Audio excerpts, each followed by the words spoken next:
بسم اللہ الرحمن الرحیم۔ سامعین و ناظرین، آج کی ہماری یہ نشست حضرت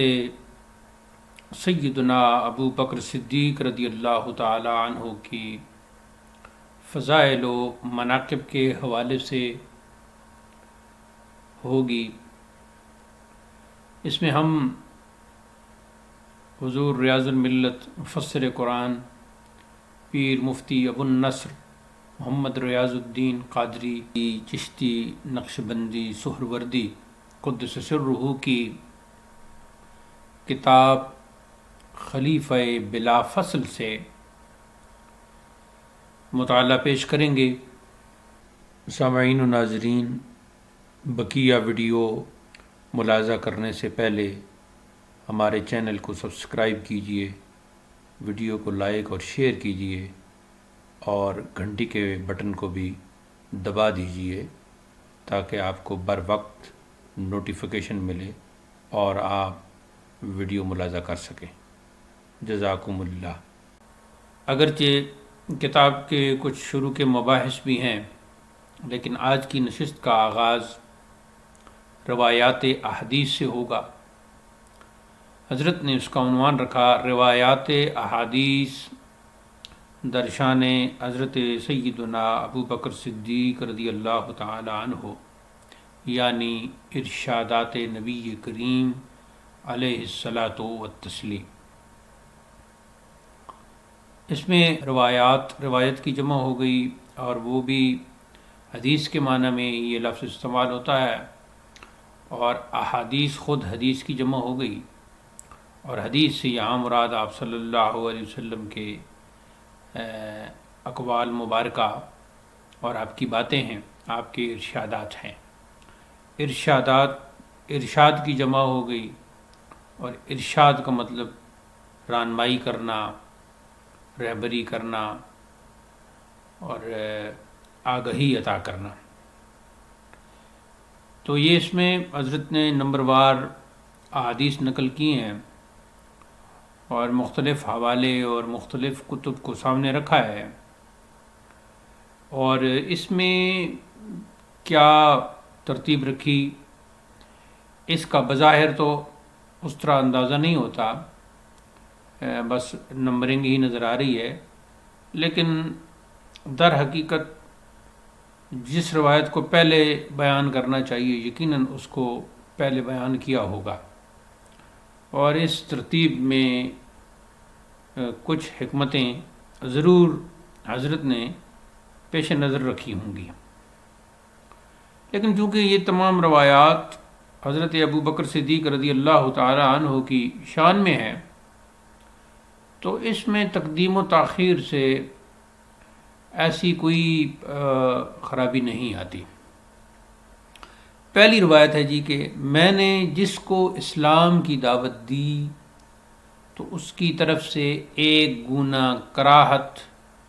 تردد اور فکر پائی گئی، لیکن ابو بکر سے جب میں نے اسلام کا ذکر کیا تو انہوں نے بلا تردد اسے قبول کر لیا۔ اب اس میں آپ صلی اللہ علیہ وسلم یہ ارشاد فرما رہے ہیں کہ جب میں نے اسلام کی دعوت دی تو مختلف لوگوں کو دی، اس میں مرد اور عورتیں دونوں شامل ہیں، مذکر مؤنث۔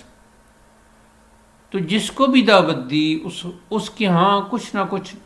ایک گنا کراہت یعنی ناپسندیدگی پائی گئی، یعنی وہ شخص جس عقیدے پر پہلے سے چلا آ رہا تھا اس سے ہٹنا اس کے لیے مشکل تھا، اس سے ہٹ کر اسلام کو قبول کرنا، اس میں اسے ایک گنا کراہت تھی،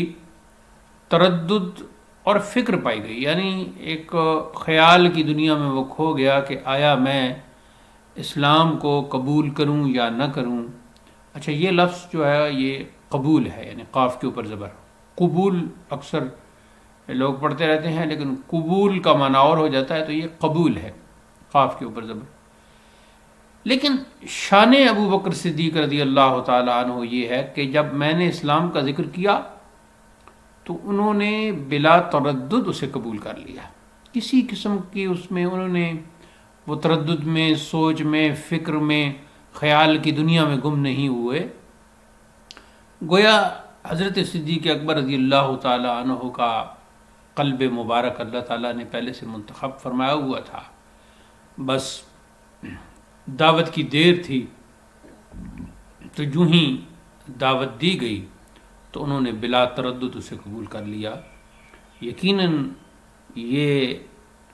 ایک شرف اپنی جگہ ہے کہ بلا تردد فوراً اسلام کو قبول کر لینا، اور اس میں دوسری شان جو آپ صلی اللہ علیہ وسلم نے بیان فرمائی وہ یہ ہے کہ جن اوروں کو میں نے دعوت دی تو وہاں تردد اور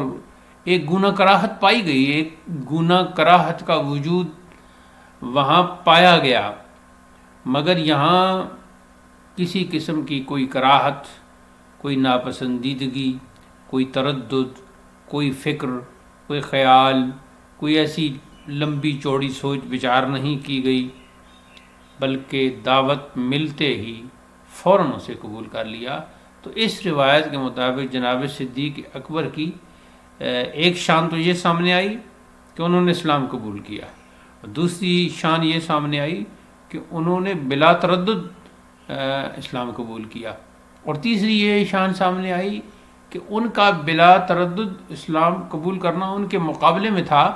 جنہوں نے اسلام کے قبول کرنے میں تردد کیا، فکر کیا، غور و فکر کیا۔ تو اس طرح یہ تین شانیں اس سے نمایاں ہو رہی ہیں، اور بھی اس روایت کے الفاظ مبارکہ سے کئی نکات کا استنباط کیا جا سکتا ہے، اور جس کا جتنا ذہن ہوتا ہے وہ اس کے مطابق استنباط کرتا ہے۔ دوسری روایت ہے جی کہ کسی ایک پر آفتاب نے طلوع و غروب نہیں کیا جو ابو بکر سے افضل ہو، مگر یہ کہ نبی ہو۔ بروایت دیگر انبیاء و مرسلین کے بعد ایسے کسی آدمی پر سورج نے طلوع و غروب نہیں کیا جو حضرت ابو بکر سے افضل ہو۔ اب یہاں حضرت ابو بکر صدیق رضی اللہ تعالیٰ عنہ کی افضلیت کو آپ صلی اللہ علیہ وسلم نے بیان کیا، اور اس کو سورج کے طلوع و غروب کے ساتھ جوڑا، یعنی یہ جو کائنات ہے، اس کائنات میں ہر آنے والی مخلوق، ہر پیدا ہونے والی مخلوق پر سورج طلوع ہو رہا ہے، اس پر غروب ہو رہا ہے، یعنی سورج کی اس دنیا میں تو یعنی جو بھی پیدا ہوا، سورج کے طلوع غروب سے مراد یہ ہوگا کہ جو بھی پیدا ہوا، گویا جس نے سورج دیکھا، یعنی جو بھی پیدا ہوا اس دنیا میں آیا، تو وہ ان میں سے کوئی ایسا نہیں تھا کہ جو حضرت ابو بکر صدیق رضی اللہ تعالیٰ عنہ سے افضل ہو۔ تو اس میں پھر ایک سوال پیدا ہوتا تھا کہ کیا حضرت ابو بکر صدیق رضی اللہ تعالیٰ عنہ پھر باقی انبیاء اور رسول سے بھی افضل ہیں؟ تو اس کی وضاحت فرما دی، مگر یہ کہ نبی ہو، یعنی سورج نے نبیوں اور رسولوں کے علاوہ کسی ایسی ہستی پر طلوع و غروب نہیں کیا کہ جو حضرت ابو بکر صدیق رضی اللہ تعالیٰ عنہ سے افضل ہو۔ اور دوسری روایت اسی مضمون کی وہ کچھ یوں ہے کہ انبیاء و مرسلین کے بعد ایسے کسی آدمی پر سورج نے طلوع غروب نہیں کیا جو حضرت ابو بکر سے افضل ہو۔ وہی روایت ہے، لیکن اس مفہوم اور مضمون وہی ہے، لیکن اس میں وہاں فرمایا مگر یہ کہ نبی ہو، یعنی اللہ یہ کہ کوئی نبی ہو، اور اس میں انبیاء و مرسلین یعنی تمام انبیاء اور تمام مرسلین کا اس میں ذکر آ گیا، یعنی انبیاء اب یہ ایسے بنا کہ حضور کے بعد تمام انبیاء و مرسلین کا مرتبہ ہے، اور پھر تمام انبیاء و مرسلین کے بعد حضرت صدیق اکبر رضی اللہ تعالی عنہ کا مرتبہ ہے، یعنی وہ افضل ہے۔ روایت نمبر 3، کوئی نبی ایسا نہیں جس کے 2 وزیر آسمان والوں میں سے اور 2 وزیر زمین والوں میں سے نہ ہوں، تو میرے آسمان والوں میں سے 2 وزیر جبریل و میکائیل، اور زمین والوں میں سے میرے 2 وزیر ابو بکر اور عمر ہیں رضی اللہ تعالی عنہ۔ اب اس روایت کے مطابق حضرت ابو بکر صدیق رضی اللہ تعالی عنہ رسول کریم صلی اللہ علیہ وسلم کے وزیر ہیں۔ جیسے آپ کے آسمانی وزیر ہیں یعنی جبرائیل اور میکائیل، تو ایسی آپ کے 2 زمینی وزیر ہیں۔ گویا آپ صلی اللہ علیہ وسلم کی جو شاہی ہے، جو آپ کی بادشاہت ہے، بادشاہت انہی معنوں میں جن معنوں میں آپ کے شایان شان ہے۔ ویسے تو بادشاہ کا لفظ یا شاہ یا شہنشاہ کا لفظ یہ تو دنیاوی بادشاہوں کے لیے استعمال ہوتا ہے، اور ان کی سلطنت جو ہے وہ محدود ہے، لیکن معنی کے اعتبار سے، اس اصطلاحی اعتبار سے نہیں بلکہ معنی کے اعتبار سے، بادشاہ کا لفظ ہو، شاہ کا لفظ ہو، شہنشاہ کا لفظ ہو، وہ آپ صلی اللہ علیہ وسلم پر بولا جا سکتا ہے۔ تو اس اعتبار سے ایک مثال کو کے انداز میں سمجھانے کی کوشش کی کہ میں اس کائنات کا بادشاہ ہوں، اللہ نے مجھے اس کائنات کا بادشاہ بنا کر بھیجا ہے۔ اب اس کائنات میں آسمانوں میں بھی میرے وزیر ہیں اور زمین میں بھی میرے وزیر ہیں۔ تو آسمانوں میں میرے 2 وزیر جبرائیل علیہ السلام اور میکائیل علیہ السلام ہیں، اور زمین والوں میں میرے 2 وزیر ابو بکر اور عمر ہیں۔ تو اس روایت کے مطابق، یعنی باقی تو اس روایت میں جو نکات ہیں، حضور کا بادشاہ ہونا اور آپ کے وزیر ہونا، پھر آسمانی وزیر، پھر زمینی وزیر، پھر وزیر کا کام کیا ہے، وزیر کا منصب کیا ہے، پھر جبرائیل کی شان، جناب میکائیل کی شان، اور ان کی ڈیوٹیاں اور ان کے وظائف کیا کیا ہیں، پھر حضرت عمر رضی اللہ تعالیٰ عنہ کی شان۔ تو یہ ساری اس حدیث کی شرح میں تو یہ ساری باتیں آتی ہیں، لیکن چونکہ اس حدیث کا اندراج یہاں صرف اس اتنے ٹکڑے کے لیے کیا گیا کہ جو میرے 2 وزیر ہیں، آج زمین والوں میں میرے 2 وزیر ہیں، ان میں ایک حضرت ابو بکر ہیں۔ تو حضرت ابو بکر کی شان اس روایت سے یہ ثابت ہوئی کہ آپ بادشاہ کائنات صلی اللہ علیہ وآلہ وسلم کے زمینی وزیر ہیں۔ چوتھی روایت، اور اس روایت پر ہم اس نشست کو ختم کریں گے، پھر انشاءاللہ اگلی نشست میں 5ویں روایت سے شروع کریں گے۔ فرمایا کہ بے شک جبریل امین نے مجھے بتایا ہے کہ آپ کے بعد آپ کی امت میں حضرت ابو بکر سب سے بہتر ہیں۔ اب یہ سب سے بہتر، تو اب بہتری کا جو معیار ہے وہ کیا ہے؟ ظاہر ہے اس میں سب سے پہلے عقیدہ ہے، تو عقیدہ اور ایمان کے حوالے سے سب سے بہتر حضرت ابو بکر صدیق ٹھہرے۔ پھر اخلاق ہے، تو اخلاقیات کے اعتبار سے بھی حضرت ابو بکر سب سے بہتر ٹھہرے۔ اب جو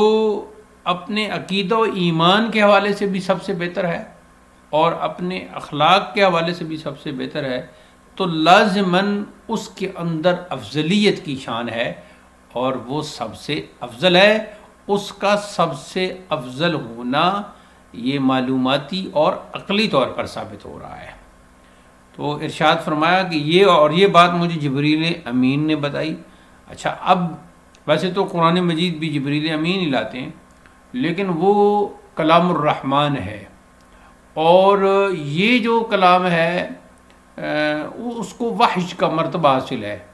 اور یہ جو کلام ہے اس کو حدیث قدسی کے زمرہ میں